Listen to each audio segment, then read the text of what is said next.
بسم اللہ الرحمن الرحیم۔ السلام علیکم بچوں، ہمارا آج کا ٹاپک ہے پاکستان کی فیکس آمدنی۔ کسی بھی ملک کی اوسط آمدنی یا اوسط فیکس آمدنی معلوم کرنے کے لیے جو ہم فارمولہ استعمال کرتے ہیں وہ کیا ہوتا ہے کہ اوسط فیکس آمدنی برابر ہوتی ہے اس ملک کی کل قومی آمدنی بٹا اس کی کل آبادی۔ 2018-19 کی سروے رپورٹ کے مطابق پاکستان کی فیکس آمدنی $1497.3 سالانہ ہے، جو کہ دنیا کے ترقی یافتہ ممالک کے مقابلے میں بہت کم ہے۔ اس کی وجہ یہ ہے کہ پاکستان ایک ترقی پذیر ملک ہے، یہاں پر قدرتی ذرائع کی قلت ہے، زیادہ تر آبادی جاہل اور ان پڑھ ہے، یعنی کہ ہمارے ہاں لٹریسی ریٹ کم ہے، لوگوں کی استعداد کار یعنی کہ کام کرنے کی صلاحیت جو ہے وہ پست ہے، وہ سست اور کاہل ہیں، پرانے اور دقیانوسی طریقے کاشتکاری استعمال کرتے ہیں، جس کی وجہ سے فی ہیکٹر پیداوار کم ہوتی ہے، ان کی آمدنیاں بھی قلیل ہیں۔ جبکہ ہم پاکستان کی فیکس آمدنی کا موازنہ اگر دوسرے ممالک کی فیکس آمدنی سے کرتے ہیں تو پتہ چلتا ہے کہ پاکستان کی فیکس آمدنی کافی قلیل ہے، جس کی وجہ سے لوگوں کو زندگی کی آسائشات میسر نہیں ہیں جو کہ یورپ اور دنیا کے دیگر ترقی یافتہ ممالک کے لوگوں کو حاصل ہیں۔ اگر ہم دیکھیں تو اب پاکستان میں دنیا میں سب سے زیادہ جو پر کیپٹا انکم یا پھر فیکس آمدنی جن ممالک کی ان میں سب سے پہلے تو سر فہرست سوئٹزرلینڈ ہے، جس کی آمدنی $57,625 امریکن ڈالر جو ہے وہ سالانہ ہے۔ اس کے بعد جو ہے جاپان آتا ہے جس کی $38,986 ہے، پھر امریکہ ہے $54,941 ہے، پھر جرمنی ہے، ناروے، سنگاپور، کویت، روس، سعودی عربیہ۔ یہ ممالک جو ہے وہ بلند انسانی ترقی والے ممالک یا پھر بلند جو ہے وہ فیکس آمدنی والے ممالک کہلاتے ہیں۔ اب جب درمیانی انسانی ترقی والے ممالک جو ہے ان میں مصر آ جاتا ہے جس کی فیکس آمدنی $10,355 امریکن ڈالر سالانہ ہے، پاکستان ہے جس کی اب جو ہے وہ 18 کے داد و شمار کے مطابق $5,311 جو ہے وہ سالانہ ہو گئی ہے، انڈیا ہے، بنگلہ دیش ہے اور نیپال ہے، اور بہت کم انسانی ترقی والے ممالک میں روانڈا، سوڈان، ایتھوپیا، مالی، یمن، زمبابوے اور شام وغیرہ شامل ہیں۔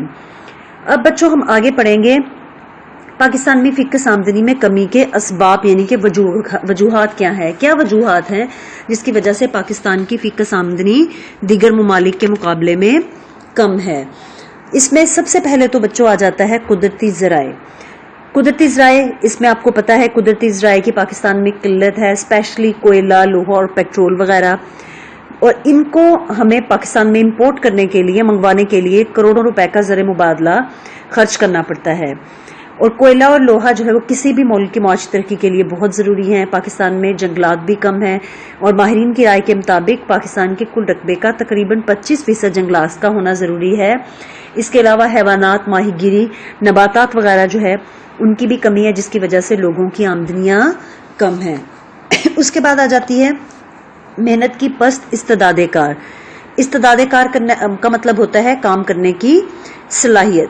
پاکستان میں تقریباً 45% لوگ جو ہے وہ ان پڑھ اور جاہل ہیں، یعنی کہ لٹریسی ریٹ جو ہے وہ ہمارا 55% ہے، اور باقی 45% لوگ جو ہے وہ پڑھے لکھے نہیں ہیں، ان کو جدید ٹیکنالوجی کا استعمال نہیں آتا۔ اس کے علاوہ پاکستان کے موسمی حالات بہت سخت ہونے کی وجہ سے، شدت کی گرمی، شدت کی سردی کی وجہ سے وہ سست اور کاہل ہیں، اور بہت سارے لوگ جو ہے آرام پسند بھی ہیں۔ زیادہ تر آبادی کا دار و مدار جو ہے وہ زراعت پر ہے۔ زراعت چونکہ پسماندہ ہے، فی ہیکٹر پیداوار کم ہے، زرعی شعبے میں 20 سے 25% تک مخفی بے روزگاری ہے، جس کی وجہ سے ہمارا معیار زندگی پست ہے۔ پھر ہے آبادی کا دباؤ۔ پاکستان میں جو آبادی کی افزائش کی شرح وہ بہت بلند ہے۔ 1961 کی مردم شمارے کے مطابق شرح افزائش 1.8% سالانہ تھی، جو کہ بڑھ کے 1972 میں 3% ہو گئی۔ آبادی میں موجودہ شرح اضافہ تقریباً 2.4% سالانہ ہے، جو کہ ایشیا میں بلند ترین ہے۔ جس ریشو سے ہماری آبادی بڑھ رہی ہے اس ریشو سے ملک کی پیداوار میں اضافہ نہیں ہو رہا، تو جو کم پیداوار ہے اس پہ آبادی کا دباؤ زیادہ ہونے کی وجہ سے بھی فیکس آمدنی کم ہے۔ پھر ہے سرمایہ کی قلت۔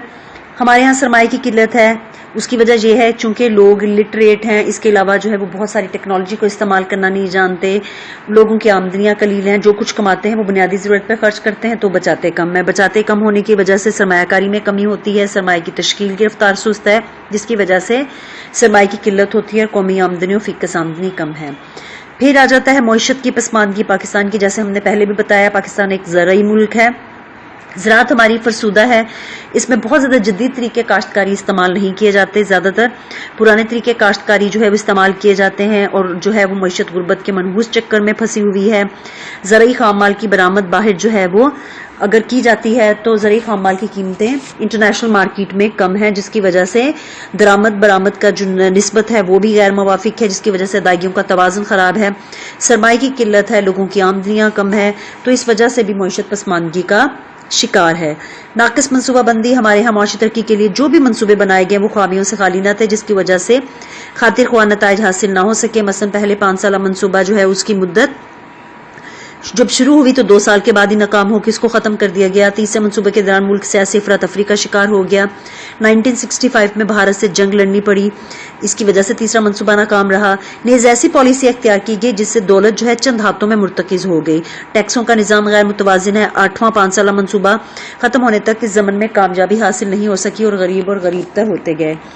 دولت کی غیر مساویانہ تقسیم، جیسے ہم پہلے بیان کر چکے ہیں، پاکستان میں دولت کی تقسیم انتہائی غیر مساویانہ ہے۔ دولت چند ہاتھوں یا چند خاندانوں میں جو ہے مرتکز ہے۔ زیادہ تر آبادی جو ہے وہ قلیل آمدنی جو ہے، زیادہ تر آبادی کی آمدنی جو ہے وہ قلیل ہے، اور چند خاندان جو ہے وہ صنعتوں پر بھی قابض ہیں، وہی سیاست پر قابض ہیں، وہی ملک کے وسائل پر قابض ہیں، اور ان کی زیادہ تر دولت عیش و عشرت پر خرچ ہوتی ہے، اور ملک کے باقی عوام جو ہے ان کا معیار زندگی پست ہے۔ سیاسی عدم استحکام، پاکستان کو ابھی تک جو ہے وہ سیاسی استحکام نصیب نہیں ہو سکا۔ شروع میں پارلیمانی نظام تھے، آئے دن وزارتوں میں تبدیلی ہوتی رہی۔ 1958 میں ماشاء اللہ نافذ ہوا، 1971 میں مشرقی پاکستان ہم سے جدا ہو گیا، تیسری بار پھر جولائی 1977 میں ماشاء اللہ نافذ ہو گیا۔ 88 سے 93 تک 3 بار 58(2)B کے تحت ملک میں جمہوری حکومتوں کا خاتمہ کیا گیا۔ ابھی بھی ملک میں ڈکیتی، وارداتیں، اغوا برائے تاوان، دہشت گردی، خودکش حملوں، قتل و غارت کی وجہ سے سرمایہ کاری و معاشی ترقی بری طرح متاثر ہے۔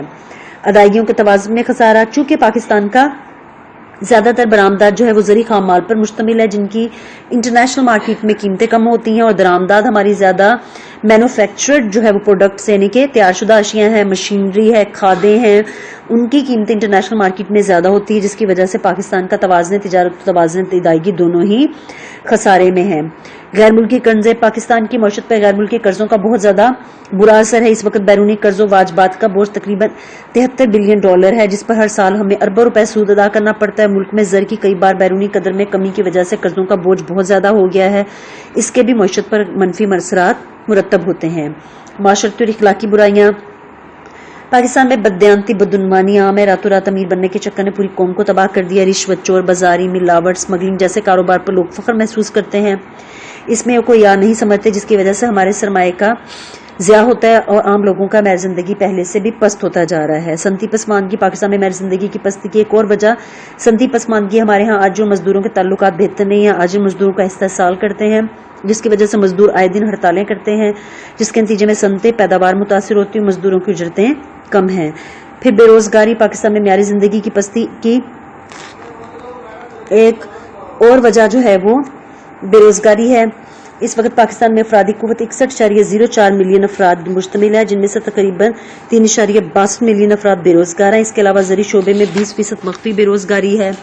قومیانی کی پالیسی، پاکستان میں مخلوط معاشی نظام چل رہا ہے، لیکن 1972 میں پیپلز پارٹی کی حکومت نے ملک میں صنعتوں کو قومیانی کی پالیسی اختیار کی، جس کی وجہ سے ملک میں بھاری صنعتوں کے علاوہ چھوٹی چھوٹی صنعتیں، جن میں جننگ فیکٹریاں، چاول چھاننے کے کارخانے شامل ہیں، ان کو قومی ملکیت میں لے لیا گیا، جس کی وجہ سے ملک میں نجی شعبے میں عدم استحکام ہوا، اور قومی تحویل میں لینے کی وجہ سے مؤثر انتظامی کنٹرول نہ ہونے کی وجہ سے صنعتیں معیشت پر بوجھ بن گئی، خسارے میں جانے لگیں۔ اس کی سب سے بڑی مثال جو ہے وہ پاکستان اسٹیل ملز اور PIA ہیں۔ پھر نامکمل اور غیر منظم منڈیاں، پاکستان میں منڈیاں نامکمل، غیر منظم ہیں۔ عام لوگ منڈیوں سے متعلق ضروری معلومات اور اشیاء کی اصل قیمتوں کے بارے میں بے خبر ہیں۔ عاملین پیدائش میں حقر پذیری کی خوبی نہیں پائی جاتی، کیونکہ اس زمن میں کئی دشواریوں کا سامنا ہے۔ کئی صنعتوں کو تامین کی پالیسی کے ذریعے تحفظ دیا گیا ہے۔ اجارہ داریاں، کارٹل بھی قیمتوں میں اضافے کا سبب ہیں، لہٰذا عام لوگوں کی آمدنیاں کم ہیں اور اشیاء کی قیمتیں بازار میں زیادہ ہوتی ہیں۔ اور زرعی شعبے پر زیادہ تر انحصار، پاکستان کی تقریباً 45% آبادی بالواسطہ یا بلاواسطہ زرعی شعبے پر انحصار کرتی ہے۔ چونکہ زراعت کا انحصار زیادہ تر موسمی اور قدرتی حالات پر ہوتا ہے، جو کہ سیلاب، خشک سالی یا بارشوں کی وجہ سے زرعی پیداوار میں کمی کا باعث بنتی، لہٰذا یہ شعبہ غیر مستحکم ہوتا ہے، اس طرح لوگوں کی آمدنیاں کم و بیش ہوتی ہیں۔ تو بچوں، یہ تھا ایکچوئل میں پاکستان میں فی کس آمدنی میں کمی کی وجوہات یا اسباب۔ اب جو ہے آج کا ٹاپک ختم ہوتا ہے، مجھے اجازت دیجیے، اللہ حافظ۔